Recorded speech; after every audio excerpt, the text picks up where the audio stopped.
ও মা, জীবনে কত কষ্ট তোমারে দিয়েছি।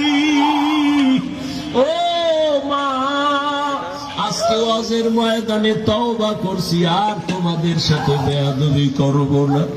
ও মা, আমার চোখে পানি নাই, আমি তওবা করছি, আর নামাজ ছাড়বো না, দাড়ি কাটবো না, বেপরদায় চলবো না।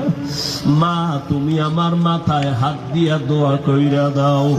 মাকে যদি বলতে পারো, দেখবি মায়ের চোখের কোঠায় পানি। একটা ডাক দিয়া বলবে, বাবা আয় আয় আমার কাছে আয়। মা তোর মাথায় হাতটা দিয়ে একটা ডাক দিবে, ও আরশে আজিমের মালিক, আমার সন্তানটারে তুমি কবুল করিয়া নাও। ও আমার কলিজার যুবক, কোন দিন মরণ আসবে জানা নাই। ওরে ঘুমের ঘরেও তো আজরাইল যদি আসে, কেমনে কি উপায় হবে? ও বাবা, তুমি যেই লাইনেই থাকো, আমার মাওলারে ভুলিয়া যাইও না।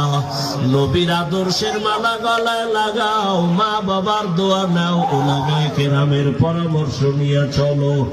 জীবনে কাউকে ব্যথা দিয়া বরদোয়া নিও না, নিজের জীবনটাকে সুন্দর করো।